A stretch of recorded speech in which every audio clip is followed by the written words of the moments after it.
Bueno, señores, arrancamos con esta noticia de última hora. El presidente de Estados Unidos acaba de reunirse con el presidente de Rusia, Vladimir Putin. Estas son las primeras imágenes que nos llegan en la cuenta, señores. Ahí tenemos a Vladimir Putin saludando al jefe mayor, a Donald Trump. Señores, quiero hacerte una pregunta para comenzar este video. ¿Tú crees que el presidente Donald Trump merece el premio de la paz? Déjamelo aquí en los comentarios. Inclusive, Hillary Clinton dijo que si el presidente pone fin a esta guerra, ella misma va a votar por el presidente Donald Trump para el Premio Nobel de la Paz. Así que aquí tenemos las primeras imágenes de el jefe, el presidente de Estados Unidos, poniendo en su lugar a Vladimir Putin, porque el presidente dijo que esto no es por Estados Unidos, esto es por las vidas del mundo, por los ucranianos, por los rusos, por esos jóvenes que están en el frente, que están falleciendo, dejando a su esposa sin su pareja, señores, básicamente falleciendo en la guerra, y dejan a su esposa con sus hijos y no tienen un padre. Entonces el presidente quiere detener esto rápidamente. Así tenemos al presidente, al papá, poniendo en su lugar a Vladimir Putin en este momento, señores, donde el presidente espera el día de hoy inmediatamente un cese al fuego y de una vez por todas poner fin a esta guerra que ha durado más de 2 años, que comenzó bajo la administración patética de Joe Biden. Entonces, nuevamente, te quiero preguntar si el presidente merece el Premio Nobel de la Paz. Sí, amigos, así que vamos a comenzar. Aquí tenemos al presidente. Estas son las primeras imágenes. Tenemos aquí al ministro de Relaciones Exteriores, Sergei Lavrov, junto con Vladimir Putin y el presidente Donald J. Trump. El presidente Trump y Vladimir Putin acaban de aterrizar y reunirse en la pista de Alaska. Putin fue recibido con el icónico apretón de mano alfa del papá mayor, el presidente Donald Trump. Miren esto, señores. Aquí no hay ninguna duda que el que manda aquí es Donald Trump. Miren esto. Mr. Putin, did you underestimate Ukraine? President Putin, will you stop killing civilians?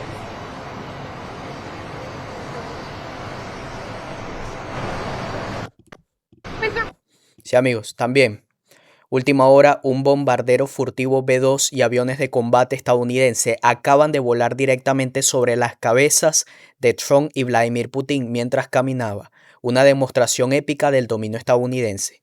Lo que van a ver a continuación, señores, es cómo sobrevuelan los aviones de combate B-2, estos mismos aviones que atacaron al régimen del ayatolá del Irán, porque Irán se burlaba que Donald Trump no se atrevía a atacar la base nuclear Fordow. Y bueno, todo lo demás es historia, correcto. Ahora el presidente, en demostración de fuerza estadounidense, le sobrevuelan B-2 por encima de la cabeza de Vladimir Putin. Miren esto.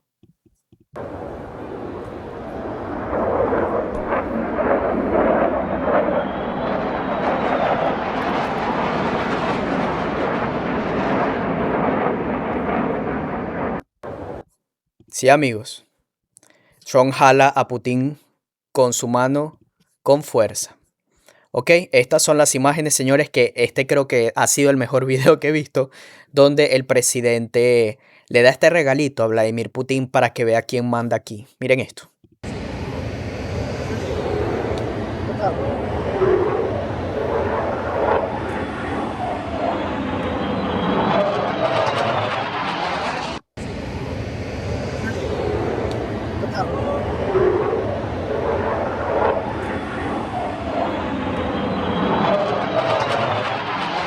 Sí, amigos, ¿qué les parece?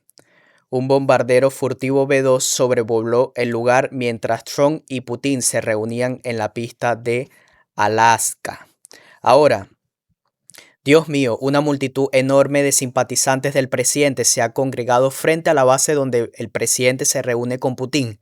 Alaska es el país MAGA, es el estado MAGA.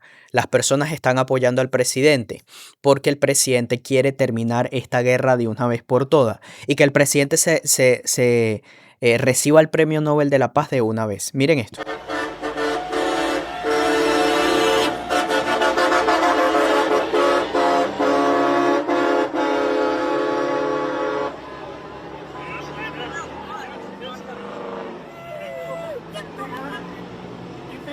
Yeah, yeah. No, you don't.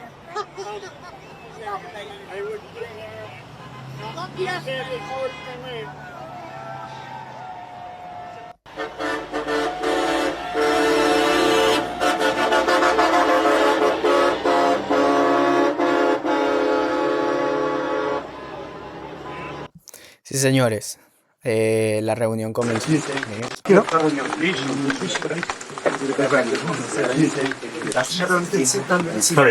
Can you make a deal today, sir? You don't keep open. Hold on.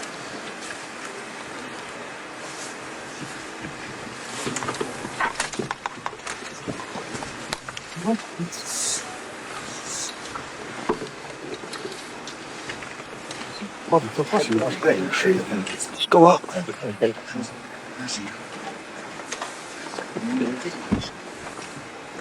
Thank you very much. Thank you. Thank you, press. Thank you, press. Thank you, press. Sí, amigos. El presidente Trump y Putin en La Bestia se dirigen a reunirse aquí en la base conjunta El Merdov. Miren esto. Ahí tenemos a Putin junto con Donald Trump en el vehículo blindado La Bestia. Las conversaciones entre Putin y Trump en formato 3 contra 3 acaba de comenzar. Sergei Lavrov y Ushahov están en el lado ruso, mientras que Marcos Rubio y Steve Witkoff en el lado estadounidense, por supuesto. Miren esta foto, ¿qué les parece? Los bombarderos.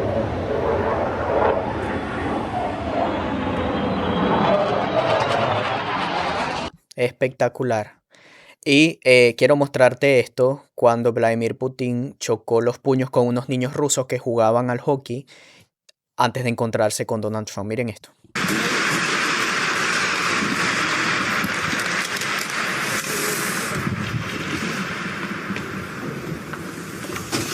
Это президент Российской Федерации. Здравствуйте, Владимир.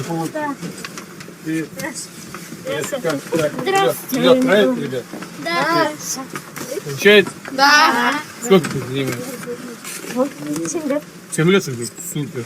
Ну, покажи. Покажи. Владимир Владимирович, покажи, как ты катаешься. Подбирай шайбу и в воротину.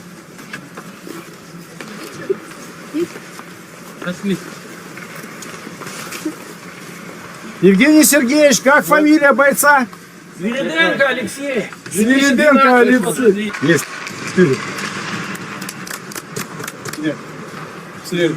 Спасибо. Удачи.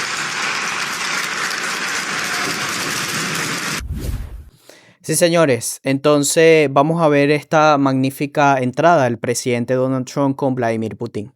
Miren esto.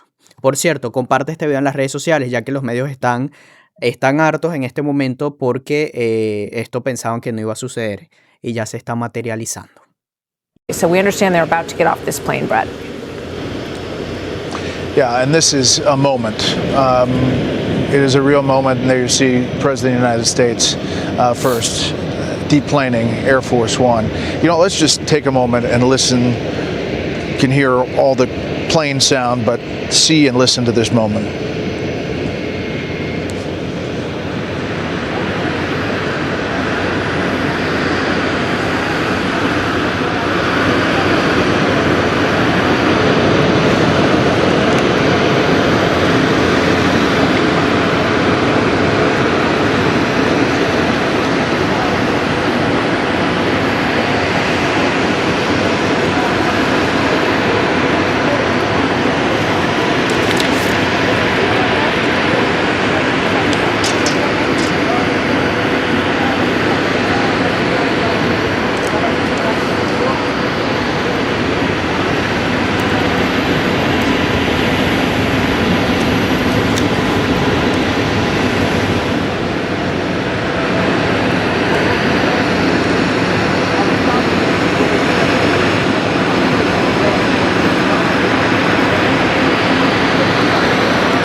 President Donald Trump and Russian President Vladimir Putin meeting on U.S. soil, not answering shouted reporter questions. A military flyover happening right now as they get ready to go into a private meeting, not exactly one-on-one. They have other people in there, but this is the moment that will determine the future of whether there is a ceasefire, a peace deal, or what comes next.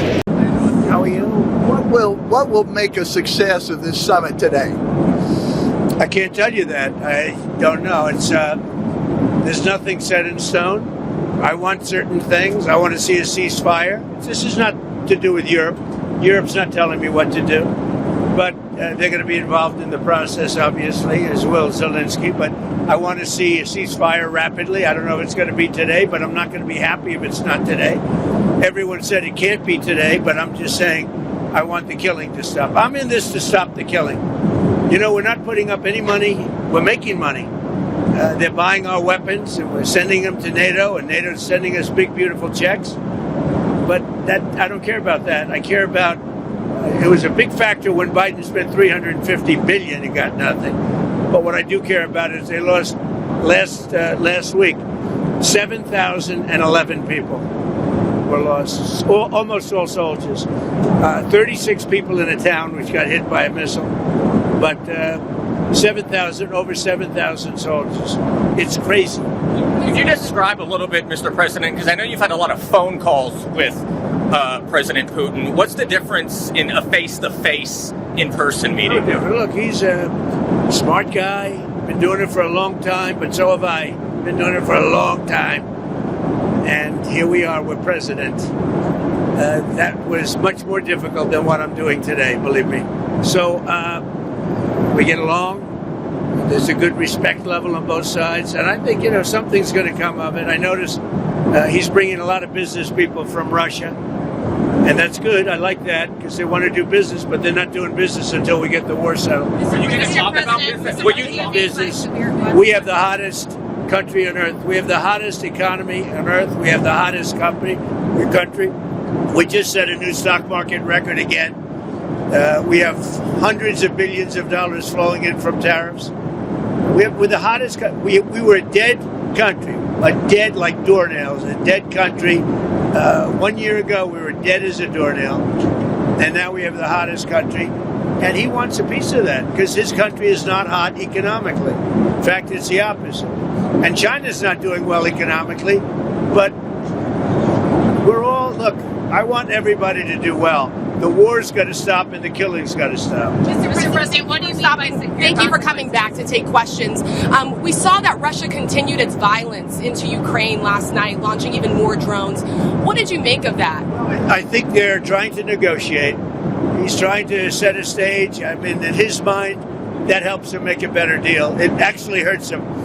But in his mind, that helps him make a better deal if they can continue the killing. Maybe it's a part of the world. Maybe it's just his fabric, his genes, his genetics. But he thinks that makes him, gives him strength in negotiating. I think it hurts him, but I'll be talking to him about it later. It's on the table for discussions today, Mr. President. Are the territorial swaps on the table? Will you be discussing that? They'll be discussed, but I've got to let Ukraine make that decision. And I think they'll make a proper decision. But I'm not here to negotiate for Ukraine. I'm here to get them at a table. And I think you have two sides. Look, Vladimir Putin wanted to take all of Ukraine. If I wasn't president, he would right now be taking all of Ukraine. But he's not going to do it. Mr. President, what did you mean? Just one thing. What about the possibility of the United States providing security guarantees to Ukraine? Maybe. Along with Europe and other countries. Not in the form of NATO, because that's not going to, there are certain things that aren't going to happen. But, along with Europe, there's a possibility of that. Mr. President, the number of business people that President Putin is bringing along, is that something that you want to discuss with President Putin at this meeting? If we make progress, I would discuss it, because that's one of the things that they would like. They'd like to get a piece of what I built in terms of the economy. Just so you know, we were a dead country with our economy. He wouldn't be interested.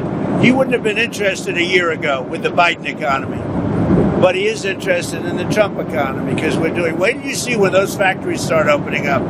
We have hundreds of factories all over the country, and that includes auto factories, AI factories, and every other. They're all coming in because they want to beat the tariffs. Because if they open here, they don't have to pay tariffs. If they don't open here, they have to pay, in some cases, 200%, 300%. I haven't even set some of the tariffs yet. I'll be setting tariffs